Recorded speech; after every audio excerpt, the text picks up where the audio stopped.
Indo British advanced pain clinic, నొప్పి మాయం, surgery దూరం. For appointments 9155515563.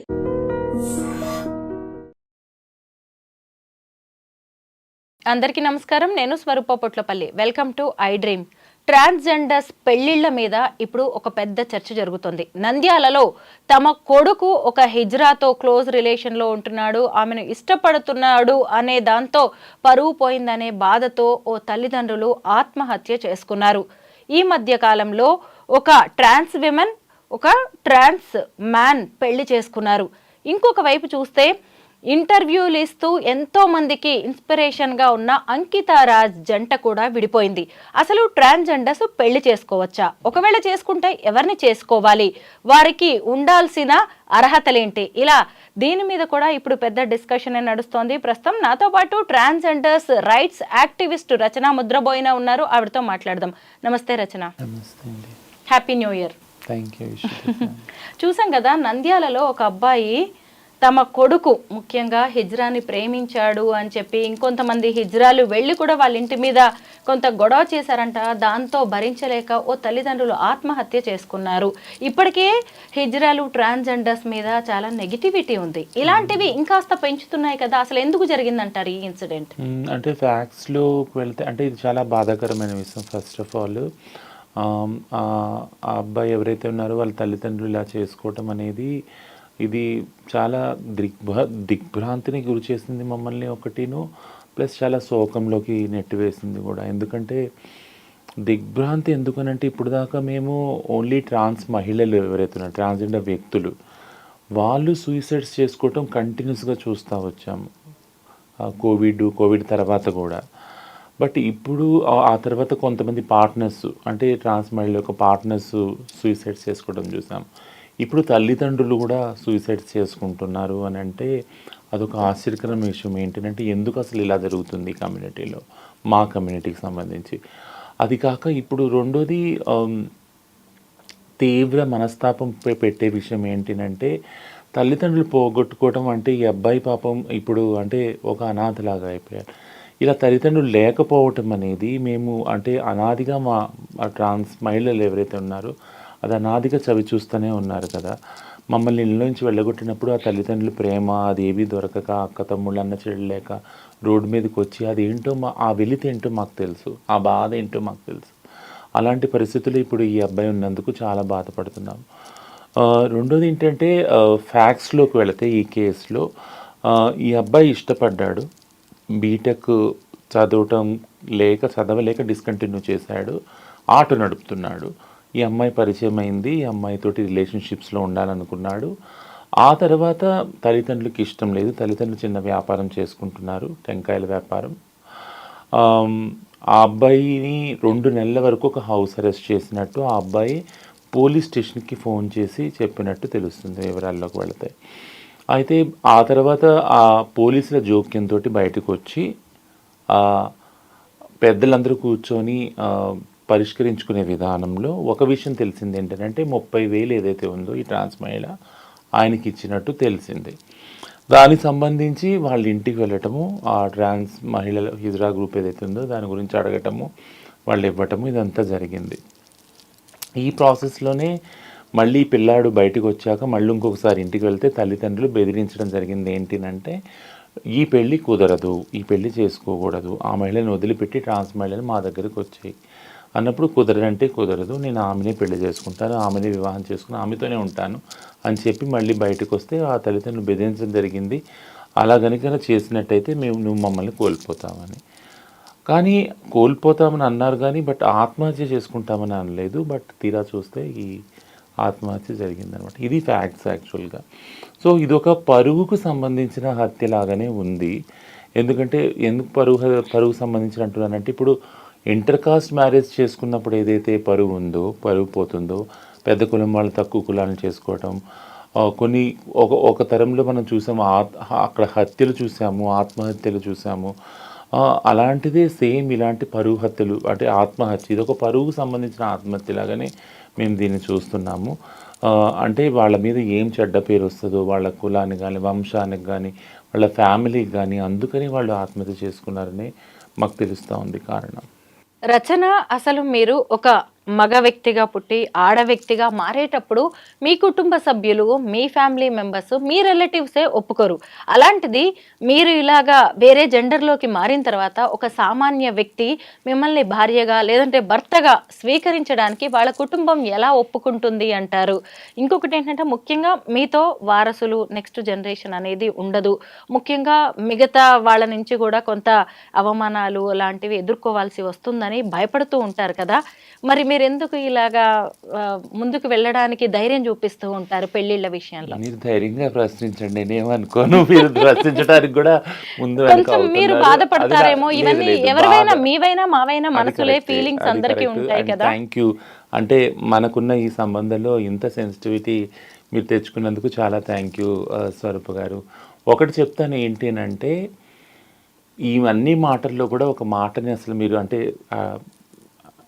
రాలేదు మన సంభాషణలో, అది ప్రేమ యాక్చువల్లీ.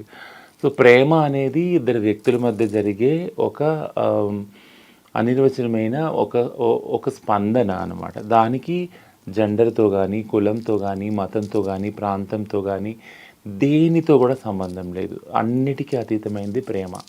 సో ఇద్దరు వ్యక్తులు వచ్చి కలుసుకున్నప్పుడు, కలిసి జీవించాలనుకున్నప్పుడు, నీకు నేను, నాకు నువ్వు ఉండాలనుకున్నప్పుడు, ఏది కూడా ఎలాంటి బ్యాక్గ్రౌండ్ కూడా వాళ్ళిద్దరి మధ్య రాదు, ఆపదు యాక్చువల్గా. ఇవన్నీ రిలేషన్స్ అలా జరిగినవే. ఇప్పుడు నేనైతే ఏదైతే చెప్పానో, కులాంతర వివాహాలు కానీ, మతాంతర వివాహాలు కానీ, జెండర్ని దాటి ఏదైతే వివాహాలు జరుగుతున్నాయో ట్రాన్స్ వ్యక్తులు, మీరు అంటున్నారు కదా, చిన్నప్పుడే తల్లిదండ్రులు పోగొట్టుకొని మళ్ళీ మనకి ఇంటికి వెళ్ళలే, మనం పిల్లవర్లే అని ఏదో ఒకటి అలవాటు చేసుకొని బయటకు వచ్చి మా అంతటి మేము బతుకుతుంటే, ఏ ఉద్యోగాలు లేక, చదువులు లేక, అడుక్కొని ఒళ్ళమ్ముకొని బతుకునే అలాంటి పరిస్థితుల్లో, బట్ కానీ స్టిల్ అలా చేస్తున్నా కూడా ఆ ఆప్యాయత కోసము ఎన్నో డబ్బులు, మేము సంపాదించిన డబ్బులు, కూడబెట్టిన డబ్బులు ఇంటికి పంపించుకునే వాళ్ళు చాలామంది ఉన్నారు మా దాంట్లో. అక్క పెళ్ళి కోసం, చెల్లెల పెళ్ళి కోసం, అన్నదమ్ముల చదువుల కోసము, అమ్మ నాన్నల ఆరోగ్యం కోసము పంపిన పైసలన్నీ, కూడబెట్టిన పైసలన్నీ ఇచ్చేవాళ్ళు. నా జీవితం అయిపోయింది, నేను ట్రాన్స్ అయిపోయాను, రోడ్డు మీదకి వచ్చేసాను, ఇంకా నాకు ఏమైనా పర్వాలేదు, బట్ కానీ నా ఫ్యామిలీ గురించి నేను పాటుపడాలని ఎంతోమంది అహర్వతలు వాళ్ళు సంపాదించిన డబ్బులన్నీ వాళ్ళు ఇంటికి పంపుకుంటారు. అలాంటి ఒక అనిర్వచనమైన అంటే ఎక్స్ప్రెస్ చేయలేని ఒక రిలేషన్షిప్స్ని మెయింటైన్ చేస్తాం మేము ట్రాన్స్ మహిళలు ముఖ్యంగా.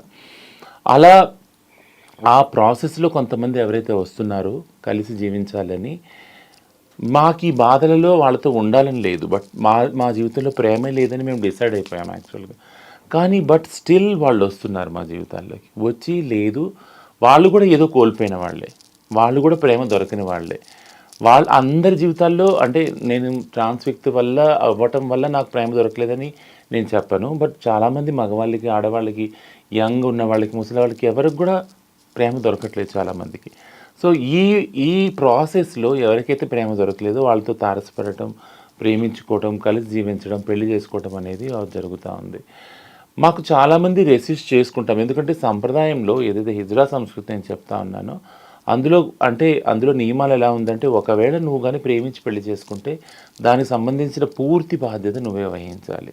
అంటే తల్లిదండ్రుల బాధ్యత లేదు ఒకవేళ మేము రిలేషన్షిప్లో పెళ్లి చేసుకుంటే, అలానే హిజ్రా వ్యవస్థలో ఉన్న గురువుల బాధ్యత లేదు, మరి ఇంకా చట్ట భద్రత లేదు. ఇవన్నీ లేకుండా కూడా ఒక రిస్క్ తీసుకొని, లేదు ఆ వ్యక్తి నాకు కావాలి, ఎందుకంటే ఆ వ్యక్తి నన్ను కోరుకుంటున్నాడు అనే ఏదైతే రిలేషన్షిప్ ఉందో, ఇంత రిస్క్ తీసుకొని ఎంటర్ అయ్యే రిలేషన్షిప్ ఇది. దాని పర్యవసానం ఏదైనా దాన్ని మేమే భరిస్తున్నాం. ఎస్, ప్రేమ అన్నారు కాబట్టి మళ్ళీ మనం అంకిత దగ్గరికి వెళ్ళాల్సిందే. ఎందుకంటే రాజ్ అనే నార్మల్ వ్యక్తి ఒక ట్రాన్స్జెండర్ అంకితను పెళ్లి చేసుకున్నాడు, ఎంతో మందికి ఆయన ఇన్స్పిరేషన్గా నిలిచాడు, ఇంటర్వ్యూల మీద ఇంటర్వ్యూలు ఇచ్చారు. తర్వాత ఏం జరిగిందో వీళ్ళిద్దరూ విడిపోయారు. ఇప్పుడు అంకిత కూడా నార్మల్ లైఫ్ లీడ్ చేస్తోంది, వేరే వాళ్ళ అభిప్రాయాలు కూడా మనం గౌరవం ఇవ్వాలి అని వెళ్ళిపోయిన రాజుకు కూడా ఎంతో గౌరవం ఇస్తోంది. ఈ ఇన్సిడెంట్ గురించి మరి మనం ఇప్పుడు ఏం మాట్లాడుకోవాలి?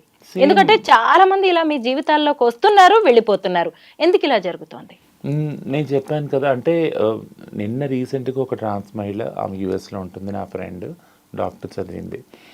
నేను ఆమె మొత్తం లైఫ్ సైకిల్ గమనిస్తున్నాను. నేను ఆమెను అడిగాను, మరి నువ్వు ఇంత బాగా ప్రగతి సాధించావు, డాక్టర్ అయ్యావు, పిహెచ్డి చేసావు, ఇప్పుడు యూఎస్లో పనిచేస్తున్నావు, మరి నీవేమన్నా ఎవరైనా ప్రేమించావా, పెళ్లి చేసుకున్నావు అంటే విత్ ఇన్ 1 minute కూడా ఆలోచించకుండా పెళ్ళికి సంబంధించిన హక్కులు మనకు లేవు కదా, నువ్వేమనుకుంటున్నావు వస్తాయేనా, అవి రావు కదా రచన, దాని గురించి ఎందుకు నువ్వు అడుగుతున్నావు అని.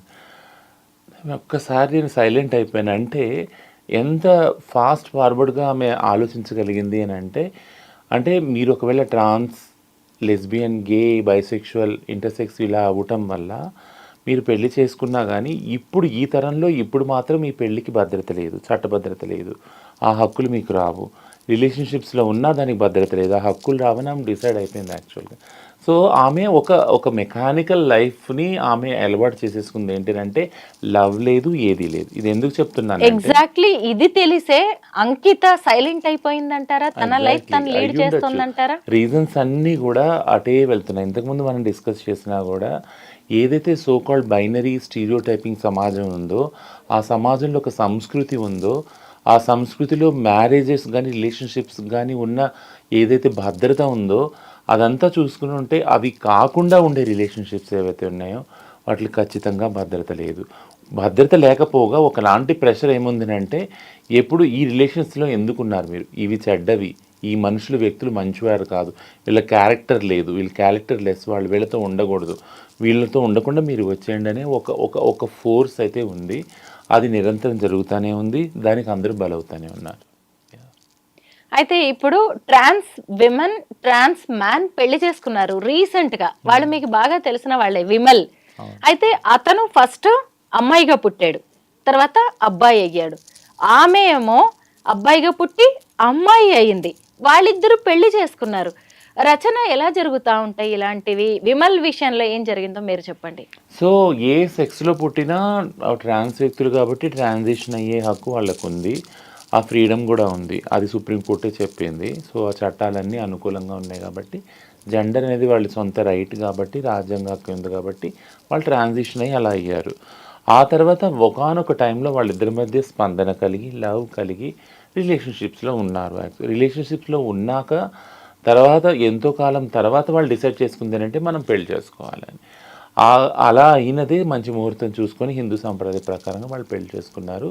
బట్ థింగ్ ఏంటంటే ఇందులో రెండు విషయాలు, అంటే సంప్రదాయం ఎలవ్ చేస్తుందా, ఆ ప్రకారంగా చేసుకుంటా అంటే మనకి కొన్ని కేసెస్ ఏమున్నాయంటే హిందూ వధువులాగా ఒకవేళ ట్రాన్స్ మహిళ పెళ్లి చేసుకుంటే కనుక ఖచ్చితంగా ఆ పెళ్లికి చట్టభద్రత ఉండాలని తమిళనాడు హైకోర్టు జడ్జిమెంట్ ఒకటి ఉంది. సో ఈ పెళ్ళికి అలాంటి చట్టభద్రత వస్తుందని అనుకుందాం, ఓకేనా. ఇంకొకటి ఏంటంటే ఇది కాకుండా, చట్టపరంగా కాకుండా రిలేషన్షిప్ పరంగా మనం ఆలోచించినట్లయితే, నేను మీకు ఇంతకుముందు కూడా చెప్పాను, ట్రాన్స్ మహిళలు, ట్రాన్స్ పురుషులు పెళ్లి చేసుకోవచ్చు. ట్రాన్స్ పురుషులు ఎవరైతే ఉన్నారో వాళ్ళు సిస్ మహిళల్ని పెళ్లి చేసుకోవచ్చు, అలాంటివి కూడా చాలా ఉన్నాయి. అలాగే ట్రాన్స్ మహిళలు మామూలు పురుషులు ఎవరైతే ఉన్నారో సిస్ పురుషులు, వాళ్ళని కూడా పెళ్లి చేసుకోవచ్చు. పురుషులు అంటే సిస్ అంటే ఎవరైతే ట్రాన్స్ కారు వాళ్ళని మామూలు పురుషులు, యాక్చువల్ హెట్రోసెక్షువల్ పురుషులు అనమాట. వాళ్ళని పెళ్లి చేసుకునే మహిళలు, ట్రాన్స్ మహిళలు చాలామంది ఉన్నారు. సో ఈ రిలేషన్షిప్స్లో ఏమైనా కలగచ్చు. బట్ దీని అన్నిటికీ మూలం ఏమైందంటే ఇద్దరు వ్యక్తుల మధ్య కలిగే ఆ స్పందన, లవ్ ఏదైతే ఉందో అదే అట్రాక్షను ముఖ్య కారణమై ఉంది. అలాగే అఖిలేష్, కిరణ్ రాజ్ అనే వాళ్ళ పెళ్లి గురించి కూడా మీరు చెప్పాలి, నాకు పెద్దగా ఐడియా లేదు దీని గురించి. వీళ్ళు కూడా యాక్చువల్గా ట్రాన్స్ పురుషులే, బట్ సిస్ మహిళలతోటి, అంటే మామూలు మహిళలు ఎవరైతే ఉన్నారో వాళ్ళతోటి ప్రేమతోటి రిలేషన్షిప్లో పెళ్లి చేసుకున్న వాళ్ళిద్దరు కూడా. అంటే ఎలాగా వీళ్ళిద్దరు వేరు వ్యక్తుల్ని పెళ్లి చేసుకున్నారంటున్నారు? వేరు మహిళల్ని పెళ్లి చేసుకున్నారు యాక్చువల్గా. ఓకే, వాళ్ళు ట్రాన్స్ పురుషులు, అలాగే మహిళల్ని పెళ్లి చేసుకున్నారు. అలాగా. ఇప్పుడు విమల్ స్టోరీకి వస్తే వాళ్ళిద్దరు ఎలాగో ట్రాన్స్ విమెన్, ట్రాన్స్ మ్యాన్ కాబట్టి నెక్స్ట్ జనరేషన్ సొసైటీ ఏదో మనల్ని చూసి ఏదో అనుకుంటది, లేదంటే షేమ్ ఫీల్ అవ్వాలి అనే ఫీలింగ్స్ ఉండకపోవచ్చు. అవును, వీళ్ళు ఇద్దరు లాంగ్ రన్ లో కలిసి నడవచ్చు. ఒకటి ఏంటంటే పెళ్ళి పిల్లల కోసమే, పునరుత్పత్తి కోసమే అనే ఏదైతే ఆలోచన ఉందో సమాజంలో, దాన్ని ముఖ్యంగా ఛాలెంజ్ చేసేది LGBTQI సమూహాలు మాత్రమే. అది కాక అంటే మామూలు ఆడవాళ్ళు మగవాళ్ళు ఉండలేదా అంటే ఖచ్చితంగా ఉన్నారు కదా. సరోగసీ చట్టం ఏదైతే ఉందో, అడాప్షన్కి సంబంధించిన చట్టాన్నిలో మార్పులు ఏవైతే ఉన్నాయో ఇవన్నీ ఆ బ్యాక్గ్రౌండ్తో వచ్చినవే కదా. సో సమాజంలో పెళ్ళి చేసుకునేది ఏదైతే తంతుందో కేవలం పిల్లలు కనడానికి కోసం అనే దాన్ని ఒక అభిప్రాయాన్ని ఎన్నో రకాలుగా ఎన్నో జంటలు దాన్ని దాన్ని డిస్ప్రూవ్ చేస్తున్నాయి. యాక్చువల్గా డిస్క్వాలిఫై కూడా చేస్తూ ఉన్నాయి. పెళ్ళి అనేది ఇద్దరు వ్యక్తుల మధ్య జరిగే ఏదైతే లవ్ ఉందో, ప్రతిస్పందన ఉందో, ఒకరికొకరు జీవించాలి అనుకునే ఏదైతే రిలేషన్షిప్ ఉందో దాని బేస్ మీద ఉండాలి. పెళ్ళి తర్వాత జరిగే ఏదైతే పిల్లలది ఉందో అది ఒక ఆప్షనల్ మాత్రం. ఇప్పుడు చాలామంది సెలబ్రిటీసే మనం సరగసి తీసుకొని పిల్లల్ని కానీ ఇది చూస్తున్నాం కదా మన కళ్ళ ముందే. సో పిల్లలకి అనేది ఒక ఆప్షనల్గానే ఉంది ఇప్పుడు కూడా. పైగా మీ కమ్యూనిటీలో కూడా ఒక రిలేషన్స్ ఉంటాయి కదా. మా కమ్యూనిటీలో ముఖ్యంగా అదే నేను చెప్తాను. మా కమ్యూనిటీలో ట్రాన్స్ కూతుళ్ళు, ట్రాన్స్ కొడుకులు, మనవరాళ్ళు, మనవాళ్ళు ఇలా కూడా రిలేషన్స్ ఉన్నాయి. అక్క చెల్లెళ్ళు, వదిన మరదళ్ళు ఇవన్నీ కూడా ఉన్నాయి. కాబట్టి మేము ఎప్పుడైతే మా సొంత కుటుంబాలతోటి ఎక్కడైతే పుట్టామో అందులోంచి బయటకు వచ్చేసాక మాకుగా మేము ఏర్పరచుకున్న ఈ కుటుంబ వ్యవస్థ ఏదైతుందో ట్రాన్స్ కుటుంబ వ్యవస్థ అది మాకు ఒక సపోర్టింగ్ సిస్టమ్ యాక్చువల్గా. ఇప్పుడు ఎలాగో మనం ట్రాన్స్ మ్యారేజ్ గురించి మాట్లాడుకుంటున్నాం కదా, ఇప్పుడు మీ లవ్ స్టోరీ చెప్పండి. అసలు సిగ్గుపడతారు మీరైతే. నా లవ్ స్టోరీ అసలు నేను ఎక్కువగా ఎక్కడ ఎక్స్ప్రెస్ చేయను. ఎందుకంటే నా భర్త ఎవరైతే ఉన్నారో వారి లైఫ్కి చాలా కొన్ని థ్రెట్స్ ఉన్నాయి, అందుకని దాన్ని చేయను. బట్ ఇంతకుముందు చెప్పినట్టే నేను ఆయనతో ఆయన నన్ను అప్రోచ్ అయ్యారు, ఐ లవ్ యూ అని ఆయనే చెప్పాక నేను కొన్ని రోజులు ఆలోచించాను అసలు. ఎందుకంటే నాకు కమ్యూనిటీ పని చాలా ప్రయారిటీ నా లైఫ్లో. కమ్యూనిటీకి సంబంధించిన కొన్ని విజన్స్ ఉన్నాయి, నాకు కళలు ఉన్నాయి. వాటి కోసం ప్రతిరోజు నాకు హాలిడేస్ లేవు, ఏమీ లేవు, కొన్ని వర్కింగ్ అవర్స్ లేవు, ఏం లేవు. చాలా అన్డిసిప్లిన్గా అందులో డిసిప్లిన్గా వర్క్ చేస్తాను అనమాట. సో ఈ ధోరణి ఉన్న వాళ్ళతోటి ఒక రిలేషన్షిప్లో ఎంటర్ అవటమే కష్టం యాక్చువల్గా. ఎందుకంటే నేను టైం ఇవ్వలేను ఒక వ్యక్తికి నా లైఫ్లో. అలాంటి దానిలో హడావుడిలో హఠాత్తుగా ఆయన వచ్చి మాటల్లో ఆయన చెప్తే ఐ లవ్ యూ అంటే, ఓ అవునా ఐ లవ్ యూ, సరే ఓకే లేదని. ఆ తర్వాత నాకు అనిపించింది ప్రతి రిలేషన్షిప్లో టైం ఇవ్వాల్సి వస్తుంది. టైం ఇచ్చినప్పుడల్లా నేను అనిపించింది ఏంటి నాకు ఇక్కడ టైం తీసుకొచ్చి ఈయనకి ఇవ్వాల్సి వస్తుంది, హౌ సీరియస్ దిస్ పర్సన్ ఇది అన్నప్పుడు నేను అడిగాను, పెళ్లి చేసుకుందామంటే నువ్వు టైం చెప్పు, డేట్ చెప్పు అన్నాడు. ఓ అవునా అంత సీరియస్ అను, ఓకే సరే అనేసి లవర్స్ డే, వ్యాలంటైన్స్ డే రోజు మా మ్యారేజ్ అయింది. 15 yearsగా మీ ఇద్దరు రిలేషన్లోనే ఉన్నారు. ఎప్పుడు ఏ ఇబ్బందులు రాలేదా? మీ ఇద్దరి మధ్య ఏ గొడవలు కూడా లేవా? అసలు గొడవలు లేని రిలేషన్షిప్ ఇది. గొడవలు ప్రతిసారి ఉంటాయి, ప్రతి రిలేషన్షిప్లో ఉంటాయి. అండ్ గొడవలు వచ్చేవి, గొడవల వల్లనే రిలేషన్షిప్ ఇంకా ఎక్కువ బాగా అండర్స్టాండింగ్ మొదలవుతుంది, ఇంకా స్ట్రాంగ్ అవుతుంది అది యాక్చువల్గా. ఎందుకంటే గొడవలు ఎప్పుడు వస్తాయి యాక్చువల్గా, హెచ్చు తగ్గులు అన్న విషయంలోనే వస్తాయి కదా. నేను హెచ్చు, నువ్వు తగ్గు, నువ్వు నన్ను ఇలా చేసావు, నువ్వు అలా చేసావు, ఇలా అన్నావు, అలా అన్నావు అని. ఆ హెచ్చు తగ్గులు ఎక్కడో అక్కడికి వెళ్ళి ఒక చోట ఇద్దరు రిజాల్వ్ చేసుకుంటారు కదా, ఒక డెసిషన్కి వస్తారు, ఒక అండర్స్టాండింగ్కి వస్తారు. వచ్చినప్పుడు అప్పుడు ఈక్వాలిటీ అనేది వస్తుంది ఆ రిలేషన్షిప్లో. సో అది లేనప్పుడు, నమ్ముగా ఉన్నప్పుడు, అసలు గొడవలే లేనప్పుడు రిలేషన్షిప్లో మనం ఆలోచించాలి. ఆ రిలేషన్షిప్ అసలు ఏంటి, ఎంతవరకు ట్రస్ట్ వర్తి, అది ఉంటుందా, బాండింగ్ ఉందా అనేది ఆలోచించాలి. బాండింగ్ ఉన్నదానికి మెయిన్ ప్రూఫ్ ఏంటంటే గొడవలు. సో గొడవలు ఉన్నప్పుడు గొడవలు పడతాము, తర్వాత గొడవలు మర్చిపోయి రిజాల్వ్ చేసుకొని ఒకటవుతాము. That's a very beautiful experience. ఆయన పేరెంట్స్ నుంచి సపోర్ట్ ఎలా ఉంది? మీతో మాట్లాడుతూ ఉంటారా వాళ్ళ పేరెంట్స్? నాకు పేరెంట్స్ లేరు, ఆయనకి పేరెంట్స్ లేరు. ఓకే, అంటే పోనీ రిలేటివ్స్ కానీ వాళ్ళ? మా ఇద్దరికి నా రిలేటివ్స్ నేను మాట్లాడతాను, ఆయన రిలేటివ్స్తో ఆయన మాట్లాడతాను. మీ కమ్యూనిటీ వాళ్ళతో ఆయన ఎలా ఉంటారు? చాలా ఫ్రెండ్లీగా ఉంటారు. ఎక్కడ చూసినా మా కమ్యూనిటీలో ఆయనకి రెస్పెక్ట్ ఉంది, అలాగే వాళ్ళ కమ్యూనిటీలో నాకు కూడా రెస్పెక్ట్ ఉంది. మీ ఇద్దరిది ఇంటర్ రిలీజియన్ లవ్ మ్యారేజ్. ఆయన ముస్లిం, మీరు హిందూ. మీరిద్దరు ఫెస్టివల్స్ కానీ లేదంటే మీ మతాచారాలని ఎలాగా ఫాలో అవుతూ ఉంటారు? ఎప్పుడు కూడా తను ఇది నా మతంలోకి మారు అని ఎప్పుడూ ఫోర్స్ చేయలేదు. బట్ నేను చాలా ఫేవరెటిజం వాళ్ళ మతానికి చూపిస్తాను, వాళ్ళ ఆచారాలకి చాలా ఇంపార్టెన్స్ ఇస్తాను. ఎందుకంటే ఆ రిలేషన్షిప్లో నేను చాలా ప్రివిలేజ్డ్ అని నాకు తెలుసు. మతం పరంగా కానీ, చదువు పరంగా కానీ, అన్ని పరంగా నేను ప్రివిలేజ్ అని తెలుసు. సో ఆ రిలేషన్షిప్లో ఆ ఇన్హిబిషన్ ఆ అభద్రతను ఆయన కల్పించకుండా ఐఎమ్ విత్ యూ అని ఎప్పుడు చూపించడానికి ట్రై చేస్తాను. సో ఆయన రిచువల్స్ అన్నీ ఆయనకి అంత సపోర్టివ్గా నేను ఉంటాను. యాక్చువల్గా ఆయన మతానికి సంబంధించి ఏ రోజు ఆయన ఫోర్స్ చేసి నువ్వు నన్ను అంటే ఈ బొట్టు తీసేసి ఇలా చేయని ఎప్పుడు ఆయన నన్ను ఫోర్స్ చేయలేదు, నేను ఆయన్ని ఫోర్స్ చేయలేదు ఇలా చేయొద్దు అని. సో మేము ఇద్దరం ఒకచోట కలిసి ప్రశాంతంగా ఉంటాం. అంటే మా ఇద్దరి రిలేషన్షిప్ తోటి సమాజానికి చాలా ప్రాబ్లం ఉండొచ్చు, దాంతో ఆయన ప్రెజర్ పెట్టిన ఇన్సిడెంట్స్ చాలా జరిగినాయి. బట్ నా జోలికైతే ఎవరు రాలేదు ఆ విషయంలో. సో మేమిద్దరము ఇన్ని సంవత్సరాల నుంచి ఎప్పుడు కూడా ఒకరినొకరు ప్రెషర్ పెట్టుకోకుండా ఆ విషయంలో ఒకరి మతాన్ని ఒకరు గౌరవించుకుంటా, ఒకళ్ళ అభిమతాన్ని ఒకళ్ళు అర్థం చేసుకుంటానే ఉన్నాము ఇలాగా. ట్రాన్స్ వాళ్ళ పెళ్ళిళ్ళు ప్రేమలు కొంతకాలమే, ఎక్కువ శాశ్వతంగా నిలబడట్లేదు. దానికి ఎగ్జాంపుల్గా ఈ నంద్యాల ఇన్సిడెంట్ని చెప్పుకోవచ్చు, అంకిత రాజ్ ఇన్సిడెంట్ని చెప్పుకోవచ్చు. కానీ మీరు ఇంత లాంగ్ రన్ రిలేషన్లో ఎలా ఉంటున్నారు మీ ఇద్దరు? ఎక్కడ మీ ఇద్దరికి అండర్స్టాండింగ్ కుదిరింది? అంటే ఇట్స్ నాట్ ఏ సింపుల్గా అంటే ఈజీగా అయ్యే జర్నీ కాదు అది. యాక్చువల్గా చాలా ప్రభావితం చేసిన ఫ్యాక్టర్స్ ఉన్నాయి బయట నుంచి మా రిలేషన్షిప్స్లో.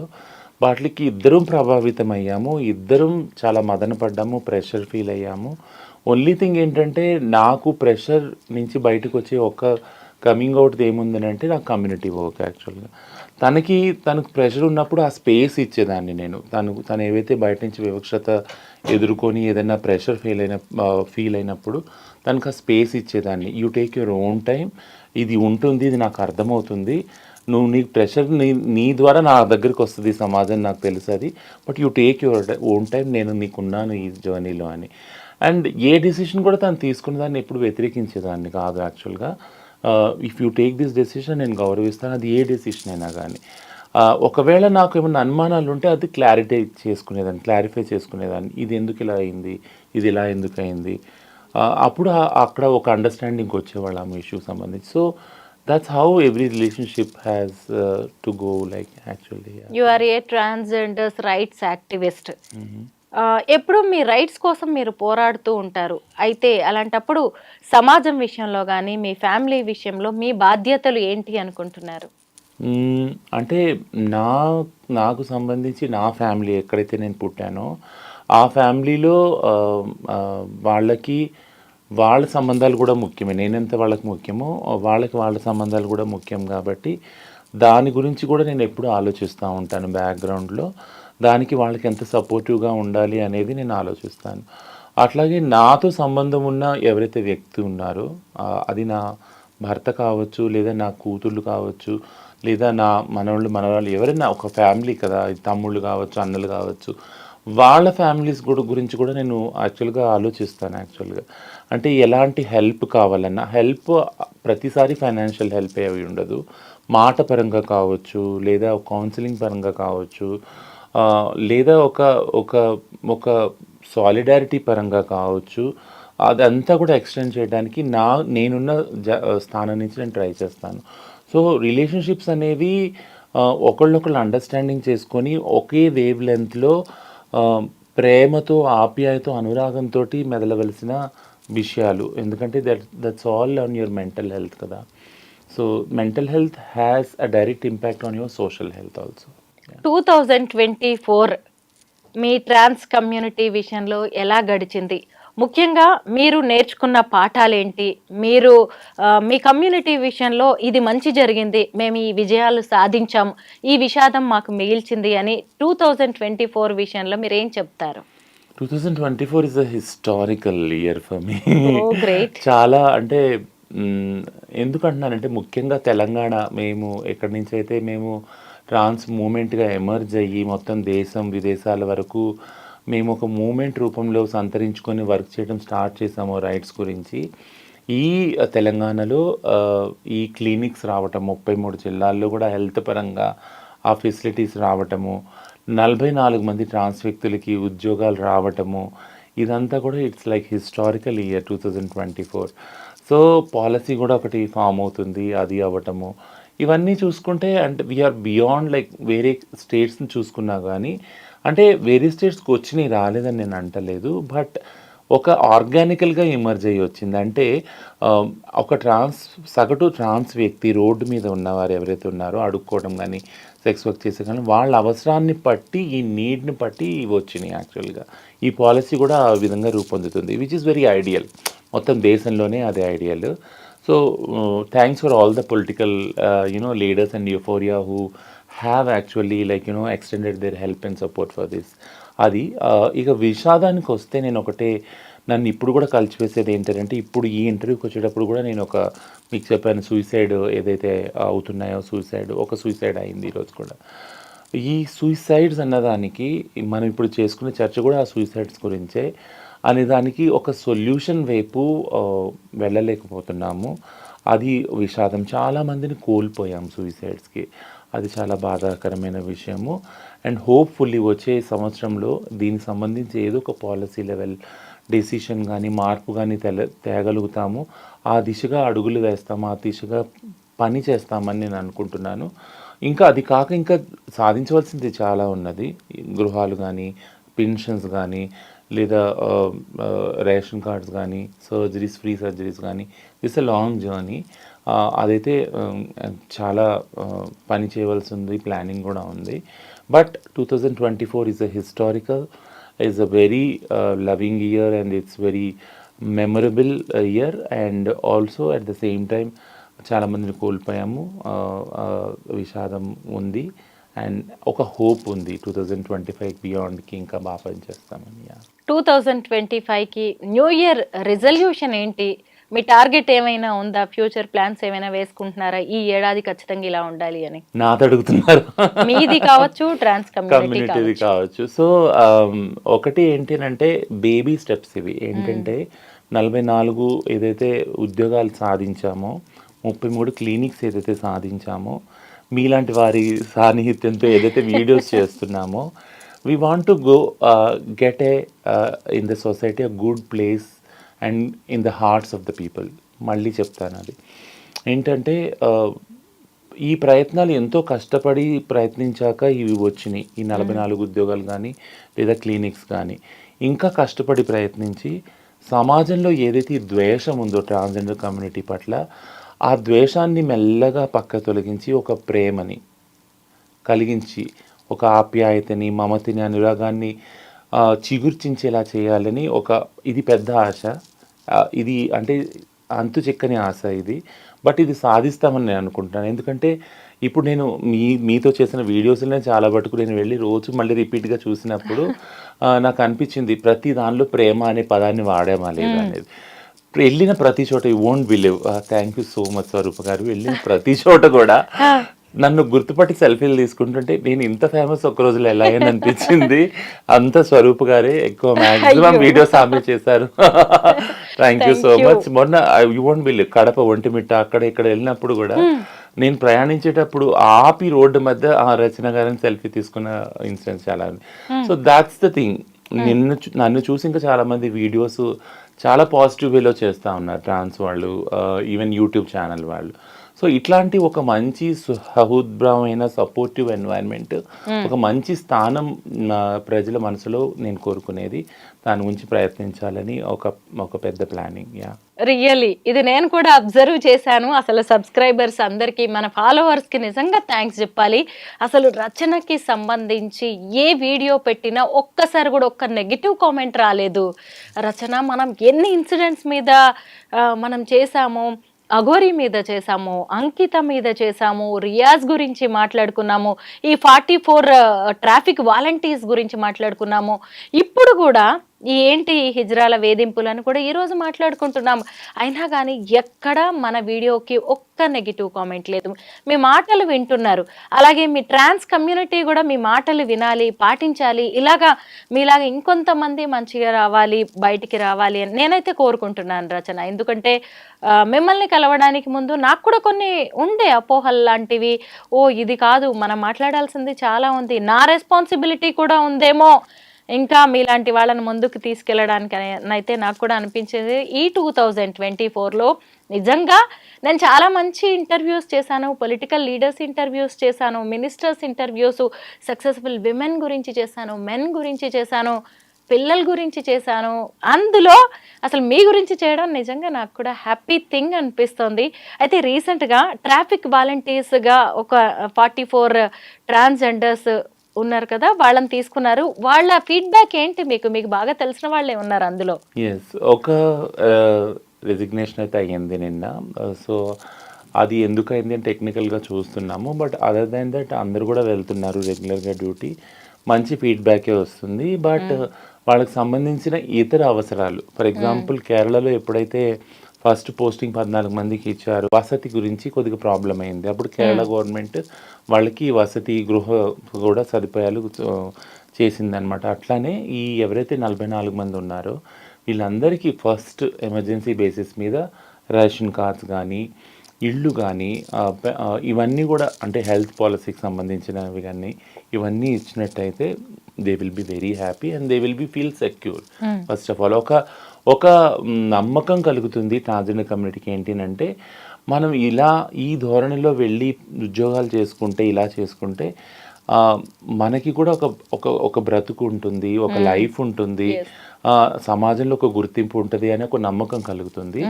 వీళ్ళని చూసి చాలామంది, యూ వోంట్ బిలీవ్, వీళ్ళని చూసాక చాలామంది వాళ్ళ ట్రాన్స్జెండర్ ఐడి కార్డులు చేసుకోవడము, వాళ్ళ ఎడ్యుకేషన్ బ్యాక్గ్రౌండ్స్ని వాళ్ళు వెళ్ళి క్వాలిఫికేషన్ పెంచుకోవాలని ఎగ్జామ్స్ రాయడానికి ఫీజులు కట్టడము, వాళ్ళ సర్టిఫికేట్స్లో నేమ్స్ మార్చుకోవడం అన్నీ జరుగుతున్నాయి. దిస్ ఇస్ వెరీ, అంటే ఈ మార్పు ఎవరు చూడని మార్పు యాక్చువల్గా. అండ్ మీ ఛానల్ ద్వారా నేను చెప్తున్నానంటే these are the changes which are very సైలెన్స్గా, ఒక సైలెన్స్లో జరుగుతున్నాయి. సో ముందు రోజులు చాలా ప్రగతిశీలంగా ఉంటాయి మా కమ్యూనిటీకి. ఏదైతే భిక్షాటన సెక్స్ వర్క్ ఓన్లీ ఉందో దాన్ని ఖచ్చితంగా రివర్స్ అవుతుందని నేనైతే అనుకుంటున్నాను. నేనైతే ఒక్కటే ఎక్స్పెక్ట్ చేస్తున్నాను రచన. ముఖ్యంగా ఏంటంటే సరే ఎవరి వ్యక్తిగతం వాళ్ళది, కానీ కొంత ఈ వేధింపులు, ఎక్స్టార్షన్ లాంటివి కానీ, బెదిరించడం, డబ్బులు లాక్కోవడం, ఇవి తగ్గాలని నేను కోరుకుంటున్నాను. దానివల్ల ఎక్కువగా ఎఫెక్ట్. నాకు కొంతమంది అయితే పర్సనల్గా మెసేజెస్ పెట్టారు కూడా, ఇలాగ ఇదొక్కటి మేము ఇబ్బంది పడుతున్నాం, వీలైతే మీరు వ్యక్తిగతంగా చెప్పండి అని. మీరు కూడా మీ ఎలాగో రైట్స్ కోసం మీరు పోరాడుతున్నారు కాబట్టి సొసైటీ కోసం మనం ఇలాంటివి ఏమన్నా రిక్వెస్ట్ చేసే ఛాన్స్ ఉందేమో? ఖచ్చితంగా. ఇప్పుడు మేము గవర్నమెంట్కి, తెలంగాణ గవర్నమెంట్కి సెల్ఫ్ రెగ్యులేటరీ బోర్డ్ని రిఫర్ చేస్తున్నాం. ఈ బోర్డ్స్ అంటూ వచ్చేసాక గవర్నమెంట్ కూడా ఒక స్ట్రిక్ట్ స్టెప్, ఎవరైతే భిక్షాటనలు ఉన్నారో వాళ్ళకి సంబంధించి కొన్ని పాలసీ లెవెల్ చేంజెస్ చేస్తున్నారు. ఈ రెండు సమన్వయం అయినప్పుడు ఖచ్చితంగా ఏదైతే న్యూసెన్స్ ఉందో ఈ సో కాల్డ్, ఇది ఖచ్చితంగా 2025లో మేము మినిమైజ్ చేయడం కాదు, మొత్తానికి జీరో చేయడానికి మేము కంకణం అయితే కట్టుకున్నాం. ఖచ్చితంగా జరుగుతుంది. మీరు మన లాస్ట్ ఇంటర్వ్యూలో కూడా చెప్పారు, గవర్నమెంట్ మీకు సర్జరీస్ కోసం కూడా ఆరోగ్యశ్రీ లాంటి వాటిలో పెట్టింది, కొన్ని ఆప్షన్స్ అని కూడా పెట్టారు. అది చాలా మంచిది. చక్కగా వాటిని యూజ్ చేసుకొని మంచి పని వైపు మీరు వెళ్ళిపోవచ్చు కూడా. ఇవన్నీ చేయాల్సిన అవసరం లేదు, ప్రభుత్వమే ఇంత సపోర్ట్ చేస్తుందంటే. అవును, దానికి సంబంధించిన పాలసీ అంతా ఇప్పుడు ఫ్రేమ్ అవుతుంది. ఒకసారి అది రోల్ అవుట్ అయినాక గ్రాడ్యువల్గా 2025లో ఒక డిఫరెంట్ పిక్చర్ కనిపిస్తుంది. ఇంకొకటి, పేరెంట్స్ లో కూడా కొంచెం మార్పు రావాల్సిన అవసరం అయితే కనిపిస్తోంది. ఎందుకంటే తమ పిల్లల్లో ఒకళ్ళు కొంచెం తేడాగా ఉన్నారు అన్నప్పుడు, ఏ పిల్లలకి ఏదైనా హెల్త్ ఇష్యూస్ వస్తే అమ్మ వాళ్ళు వదిలేస్తారా, అలాగే ఈ పిల్లల్ని కూడా కొంచెం అక్కున చేర్చుకోవాల్సిన అవసరం ఉంది పేరెంట్స్. మెయిన్ ఇక్కడ నుంచి వస్తేనే బాగుంటుంది కదా. మీరు కౌన్సిలింగ్ ఇస్తూనే ఉంటారు కదా కొంతమంది తల్లిదండ్రులకి. అదైతే రొటీన్ పని, మీరు హెల్త్ కౌన్సిలర్, అది రొటీన్ గా పని. ఇప్పుడు నేనేం ఆలోచిస్తున్నా అంటే ఈ 33 క్లినిక్స్ ఏవైతే ఉన్నాయో ఇవి ఒక సర్వీస్ పాయింట్స్ మనకు 33 జిల్లాల్లో కూడా. కొద్ది కూడా మేల్గా పుట్టి ఫిమినైన్గా, ఫీమేల్గా పుట్టి మేల్గా, మ్యాస్కులిన్గా ఉన్న వాళ్ళని ఖచ్చితంగా వాళ్ళకి ఆ సెంటర్లో కౌన్సిలింగ్ కారగాలి. ఎందుకంటే అందరూ ఎవరైతే ట్రాన్స్జెండర్ ఐడెంటిటీగా వాళ్ళు ఐడెంటిఫై చేసుకుంటారో అందరికీ సర్జరీ అవసరం లేదు, అస్సలు అవసరం లేదు. సో అలా ఉన్న వాళ్ళ మీద ప్రెషర్ కూడా చాలా ఉంది. అంటే కుటుంబ పరంగా కూడా నువ్వు ఎందుకు మగపిల్లాడో కదా ఇట్లా ఎందుకు ఉందని. సో ఈ విధంగా ఇటు తల్లిదండ్రులకి కౌన్సిలింగ్ ముఖ్యం, ఆ పిల్లలకు కూడా కౌన్సిలింగ్ ముఖ్యం. సో నేను 33 క్లినిక్స్ని కూడా అదే దానిలో స్థాయిలో కృషి చేసి ఆ కౌన్సిలింగ్ సేవలను రూపొందించాలని ఒక ప్లానింగ్ చేస్తున్నాను. ఓకే.